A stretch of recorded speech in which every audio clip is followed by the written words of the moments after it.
folks, welcome to the garage. We've got Kia of Caustic and Dennis Chunning hanging out with us. Kia Caustic, we're honored to have you hanging out here in the garage with us. Looks like you guys are in your practice space. Is that correct? Yeah, it's our second home. Yeah. I see a lot of drums around there. We're all, yeah. Craig and I are both drummers, so it's like, oh, look, I think is that a Mapex or is that a, Yamaha back there? What kind of kit is that? Pearl. It's a session custom. Okay. Nice. And back behind your shoulder, is that it's black, a black tom? Looks like a Rogers. The other side. That's the gig kit. Yeah, that's our gigging kit. It was nice. Awesome. Nice used Ludwig I picked up. Oh, very cool. Okay, awesome. Looks a little like your set, Craig. Yeah. Yeah, Craig has a 67 Ludwig Gold Sparkle that's been painted black. Yeah. Ooh, sweet vintage. Oh, Well, yeah. folks, direct from Boston, we've got Kia Caustic with us. First of all, if you guys would mind introducing yourselves to our listeners and our viewers. Sure. I guess I'll go. I'm Jimbo Jones. Mike DeFranco. Josh Nuncle. I'm Colin Beatty. And right over there, I can't see him, is Tyler Roth, our manager. Oh, Big T-Dogs. All right. Now, Jimbo, you hung out with us before in another kind of big interview we had, so we wanted a chance to talk to you guys again. Kia Caustic, tell us a little about the formation of the band, if you don't mind. I know you guys are out of Boston.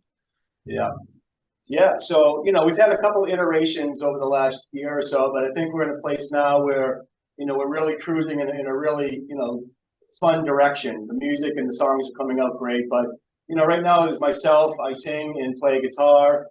Josh plays bass and sings backup. Colin is on drums, and Mike is lead guitar and backup vocalist extraordinaire. Oh, awesome. Very cool. Very cool. So are you able to play out very much? I mean, are things opened up all the way yet there in Boston or in the surrounding? Okay. We've had All the games every month since start of the year.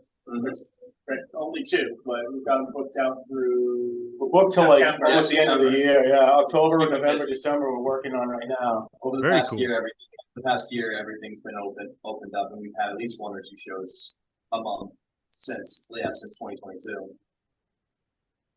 Now, It's Dennis. really cool to see stuff opening back up. Yeah, that's awesome. Yeah. Dennis, how did you find these guys? One of my favorite sayings to people is if you want to do something, be the first one to raise your hand. And I think I got a text or something from Jimbo at the time, and he had me listen to his music, and I liked it, and we started working right away on putting some albums out or some singles out, and got 3 out so far. Each one progressively doing better, it seems like. That's awesome. Yeah, I know we carried we played Pretty Little Suicide and we And played Closet. Closet. Yeah. Awesome. Thank you guys. Really appreciate that. Yeah. That's sick. Now, Dennis, you're still out. Are you still out on the West Coast or are you back? West Coast. It seems like I should be in Boston. 3 of the bands I'm working with are in Boston. I don't, What's the taking over Boston, man? Well, I don't know about taking over. There's a lot of people there that are doing a pretty good job right now. But in fact, I think you guys had Justine on the other night. Oh, yeah, we've talked to Justine. Yeah. Red on Red. Red on Red Records. Yeah. He's put out a lot of good music. But there's a whole Boston. It's like a music scene like I haven't seen since probably the 80s in San Francisco and maybe New York. It's unbelievable the amount of musicians of high quality that are coming out of there. Yes. And they seem to have some cooperation going, which is pretty unique. Yeah. But if you look, say, even indie radio stations in Boston, a ton pop up.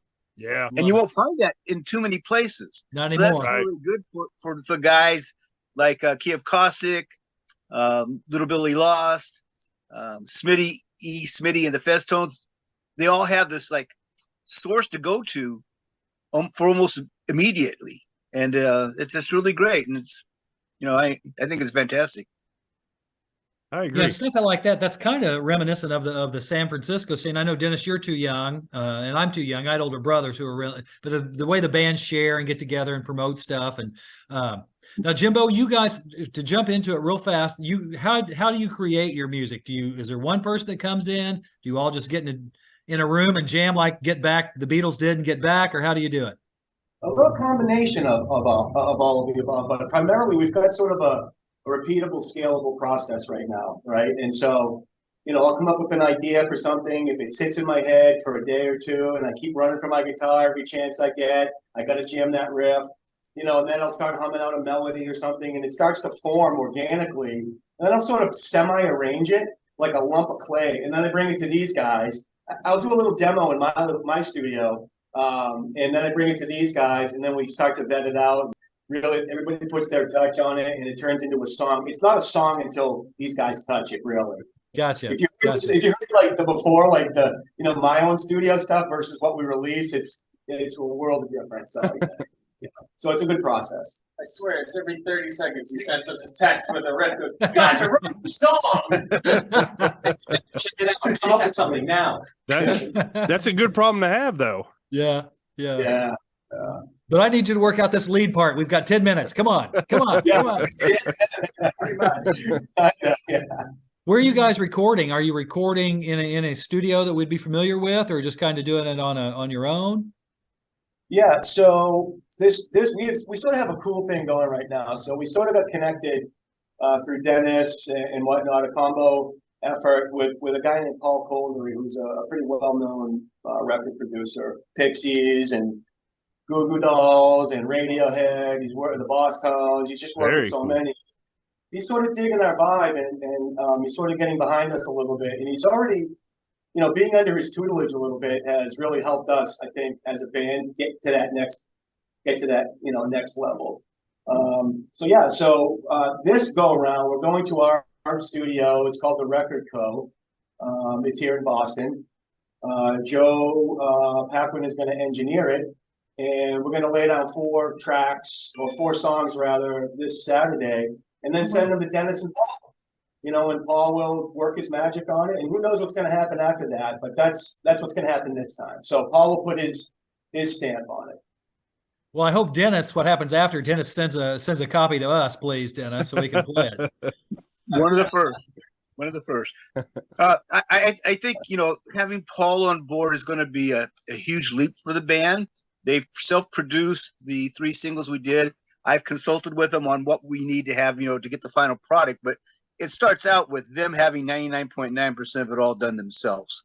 I might want things shorter or more up front on the vocals, those kinds of things, but they are sending me pretty much finished product. Paul is an experienced producer, and what he can bring to the table for these guys could take them to the highest level. It's not an overshot. It's there, man. It's really there. I wouldn't say it if I didn't believe it. Oh, It's yeah. there. I really think that spark is Really there. appreciate a lot, you guys. That's huge. Now, I know. I mean, have you thought about like a vinyl EP? I'm a vinyl head. Have you guys? There's the backlog still. Paul, Dennis, you may know more than that, or you guys in the band. Is the backlog still so much that you can't get stuff pressed, and it's maybe cost prohibitive? The backlog is still pretty long. It has improved. But my model is kind of, let's get 4, 6 singles out, maybe 7 or so, build up a following, and then possibly their own single release. However, prior to that, we've had so many great releases right now. I'm looking at a compilation album of the 12 albums. Now, I don't know, you've seen my logo. It says Home of the Hits. I stole that from Berserkly Records, which I worked with some guys who were on that label and actually co-founded it. Yeah. And that was one of their slogans. And their first breakthrough album, or release even, was called Chartbusters. It had Earthquake, Greg Keenan, Ruben Ooze, I think, maybe even Jonathan Richman. And it was all tongue-in-cheek because, they weren't when hits. They said Home of the Hits, they had no hits, and they had no chance of getting a Chartbuster as far as I knew. I think they were distributed by Playboy Records. No use in reinventing the wheel. If you could do a compilation, that would be great, you guys. That would be fantastic. Oh, I would yeah. love it. Fantastic. Yeah, Dennis, thank you for your work, but thank you for turning us on to bands like Caustic. Yeah. If if you guys don't mind sharing some of your influences, let me tell you who I hear. I hear the Stones on speed at times, and Jimbo. Here's the album that really reminds me. It's Donnie. No, I'm kidding. I'll just say Donnie Osmond. There we go. Oh, No, but Hey, I mean, that's seriously, your okay, buddy. influences. Yeah, your influences. Who would you say, like from drums to bass, lead guitar, ever tell us, who influenced you a lot in your playing and Yeah, let me start. So I'm like old school punk guy. I'm really into the Sex Pistols and Johnny Thunders and even cool shit like stuff. I don't know if I can say that on you here, can. but You can say whatever you want. Black Flag, all those guys. But I also have a lot of influences from bands like Guns N' Roses and Aerosmith, and so my style that I think I developed is just a mishmash of all of that. Favorite guitar player? I mean, really, that would have to be like a Slash or something. Right now, I really couldn't put my finger on that. My favorite bass player, John Entwistle. Favorite drummer, hey, it would be my favorite. Actually, besides Josh, strike that. Besides Josh, I'm really into Keith Moon, his drumming. And as far as lead, I already said lead guitar. Yeah, that's me, man. So those are my influences. Cool. all right, next. Want to go for it? Okay. I grew up with music, so I've been listening for a long time to Rush, who, if anyone listens to me, very famous bassist Geddy Lee. So that's influenced me for a very long time, bringing that kind of prog style into the music rather than just straight kind of laid back bass stuff. Sorry to interrupt. Don't you think Getty has almost a lead bass? No, I mean not in what Entwistle had to do. Not the same style. Yes or no? Sorry. Yeah, actually, I agree with that. And it's funny you say lead bass because these guys will back me up on that. That's actually how I describe my playing. Yeah. Okay, awesome. So I like to kind of fill in behind stuff and keep it interesting on the rhythm side. And guitar-wise, I've listened to a lot of people. I don't think I could pin down a single player, but people, Mick Mars, Slash, John 5, people like that. I love John. Oh A yeah. lot of more. Yeah. And hard rock artists, actually. That's Awesome. where I could list drummers off all day. There's a ton of them. Well, as long as you mention Ringo, we're okay. No. In fact, I have a funny Ringo thing. I was talking to Paul Colder, not to cut you off, but he had a Ringo analogy. He said Ringo hardly used any cymbals at all, and it was a very rare treat when he actually would use cymbals, more than a hit slash crash here and there. And that was something that he was trying to teach Colin was, less is more kind of in this genre that we're putting together right now. So it's funny you should say Ringo. We just had that conversation. But guys, I think that ties because I do hear this sounds awful, and I'm trying to I don't believe in genres or whatever, but I hear almost a power punk.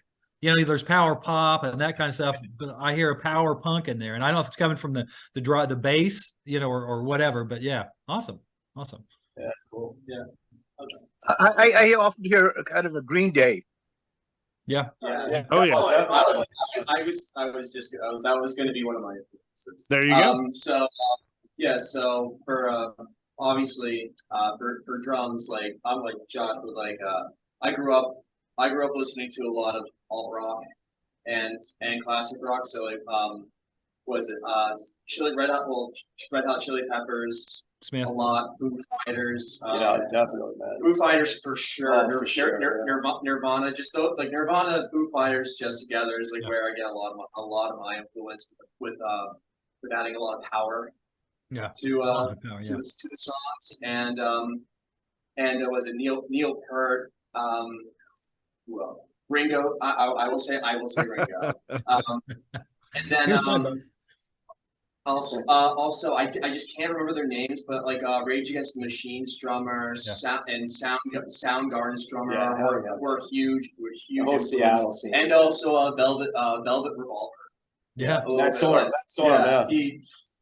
Absolutely amazing.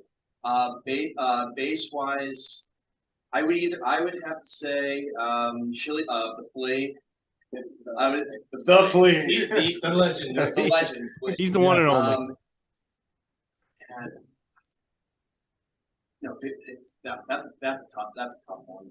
It's a tough question. I'm sure it changes. Give you 5 minutes, it'll be a different answer from everybody. You know. And a guitar player, I would say Adam Jones from Tool. Yeah. Who's absolutely amazing guitar player in my opinion. Yep. But also Tom Morello from Oh hell yeah, man! I gotta forget. from Rage Against the Machine. I love Rage. Absolutely. Yeah. So I had the chance to talk to him, and just a really nice guy. And I mean, he's not a poser. You know, he really believes this.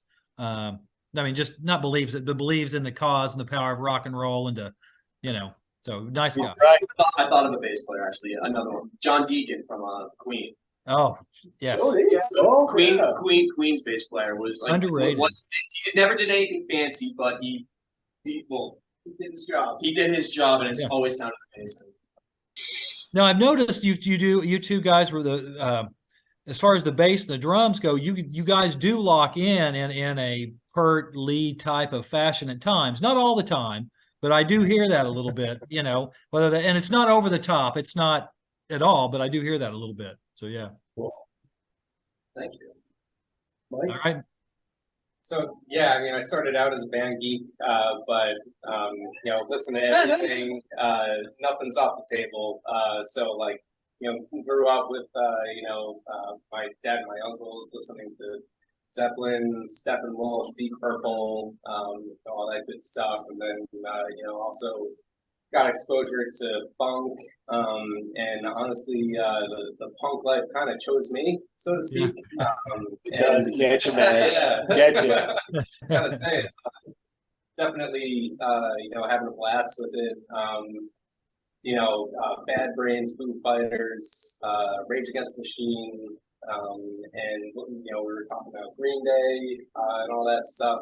And some smaller local bands back from New York, Bayside, early November, as I was getting into the pop punk phase, and started getting more exposure to the heavier driving rock, and Ramones and stuff like that. So it's been great. Awesome. So upcoming guys, you say you're gigging about every at least once a week. Are we expanding out of the Boston? Are we starting to go out? We'd love to have you here in our neck of the woods. Oh yeah, and that, in fact, that's one of Tyler's missions is to start breaking out of Boston and start to maybe like chunk out some concentric circles until we go all the way across the country. Oh, yeah. So yeah, we're playing a bunch of shows in some new markets this year, and so that's one of the big goals that we have. Maybe a mini tour at some point soon too. Once we have an album to go support or something like that. Oh yeah. I'd certainly love to get out to some areas, Worcester, Providence, Fitchburg to start, and then moving out towards, Springfield, New York, Maybe some Portland, Maine. Portland, Yeah. Manchester, start moving out. We have If the you could festival move- in Providence, I think, which is going to Yeah, down to We have Oh, a yeah. weekend. We have a Providence show. We have a huge festival we're playing in Providence. Ah, that's cool. Oh, that'd be fun. Beer That would be fest, great. Oh, even better. Yeah. Well, I'm hoping you guys can do the Chicago, Nashville loop, because there's Chicago, there's Indianapolis, there's Louisville, Lexington, Cincinnati. Bowling Green, Nashville, Sally, you write this down, man. and we want to help you guys out as much as you can, because that's kind of our corridor. That's where we're at. Yeah, right you guys now. make it this way. We got a few places we get a hold of for you. Yeah. Oh yeah. Come on, man. Thank you. Yeah. We'll have to play Awesome. live in studio at some point. Yeah. Oh, yeah. definitely. That would be great. So I forgot to ask, and Craig and I were talking before, is that Key of Caustic, where did the name come from? That was sort of a, when I first put this together, I wanted to put together an acoustic duo, like during the pandemic, and when the 2 weeks is gone, right? Yeah, Initially, right. it's just slow to spread. 3 years later, right? was to like just write some original sort of poppy songs and get out and play a bunch of pubs around with a buddy of mine on a djembe or a cajon box or something, and acoustic, and made some tracks and whatnot, and sent them out, and a bunch of really sort of high level people were like, what a band around this. This isn't acoustic duo stuff. You could really, really turn these into good songs. Get a band. And make it a punk band. And I was like, okay. And so, you struggle with, coming up with names. And you know, I'd always been, you know, considered to have sort of a caustic personality, right? And so, and then we were trying out guitar players. Everybody, what key is it in? What key is it in? What key is it in? And I got so sick of it one day, I just said, key of caustic. That's awesome. You know, and it sort of stuck. Love it. Love it. Yeah, that's great. That is fantastic. Yeah. So, okay, up front now, you guys, we do have a website, keyofcaustic.com, correct? KeyofCausticBand.com. Yep. Okay. Okay. Are you selling any, is there any merch on there that our listeners could, because we're Yeah, a big there's a link believer in to- supporting bands. Yeah, there's a link to our merch. Right now, we have T-shirts and some hats and whatnot, but that's going to expand. Once we fund it a little bit more, you know, we want to expand on that. But yeah, we can get there from there. We've got designs in the pipeline coming along. We're hoping to have soon. Yes, Yeah. within the year, I'd say we definitely want to be. Josh snagged a really cool designer that's doing some pretty sick stuff. Oh, so nice. We're gonna expand the merch. And, you know, we make way more on a T-shirt than we do on a stream, right? So why Right. not? Yeah, that's exactly right. Well, you know, we want people to support bands. Go to Bandcamp, you know, buy a T-shirt. Hell, I don't care. Buy a sticker for $3, whatever. But sometimes that's the point. Bands that are just starting, getting from point A to point B. You know, gas money or whatever. You play because you know. So in the future, this summer, we hope to see you guys just expand out, play a little more. Dennis, what's up with the band? Any timeline as far as the next EP will be released? Well, we're going to do the next one will be one of the songs that they're doing with Paul Caldray. So we're looking probably, I would think, 6 to 8 weeks at the earliest. I'm shifting the program a little bit. I'm giving more time between when the master is finished and when we actually release it, because I want to make sure it's fully exploited on all the streaming services and everything is up and right, and then we'll hit it with the promotion and stuff. So I'm thinking probably 6 to 8 weeks, probably closer to 8. But we're also working on with some other small labels, some possible shows where it's a kind of a cavalcade of stars featuring some of the bands that are on small labels. I've been talking to Justine about that. So is Jimbo. So we got some things in the work there, with the addition of some other surprises that we're also trying to put together with that. So we want to get them outside of the Boston. We're concentrating on Boston right now. That's the easiest thing to do when you're a new band trying to get some play. You know, use the market that you're in, Right. and like Jimbo was saying, then you start expanding in concentric circles. We're looking immediately so that a Northeast series of events or shows or tour or a mini tour. If Tommy comes on board for that, that will help with the draw. We're hoping quite a bit. So yeah, definitely got to start getting out there. It's time to move on from the smaller clubs, and they're fully capable of carrying their own weight with that. And as we build up their recognition with more and more releases, then that that just makes everything happen for them. Yeah. Well, we can't We're wait on to see board, what's going fellas. on. Pardon? Oh, I said we can't wait to see what you guys got coming next. So Oh, we Yeah. can't wait. We got to get these guys, Dennis. Like as soon as we pop that thing, give them like a pre-release version or something. Absolutely. we appreciate Yeah. that. Just stuff down on Saturday. Yeah. So We'll play the shit out of it. I've been playing them since we wrote them, but it's a whole different animal. You guys are gonna love them. If you liked what we did now, this is like times 10. Oh, It's just awesome. so Great. Well, Great, their last single, Closet, actually debuted the first week of release as #1 on the Radio Indie Alliance Oh yeah. Top 75 chart. So that was a major step for them, and hopefully just a sign of things to come. yeah, we beat out Johnny Depp, Jeff man. Beck. Yeah. How the fuck did he get on there? That was the week he died. Yeah, Jeff Beck. Yeah. Oh yeah. All right, fellas. It is. I was just telling Craig, it's a school night. I'm a retired counselor teacher, but I also now I'm a adjunct professor here at IU Southeast. So I gotta teach a class tomorrow, but appreciate it very much. And we're gonna be playing the shit out of you guys. All I can tell you, just absolutely Yeah. love it. Thanks for Thank hanging you. out with us. Appreciate it. Really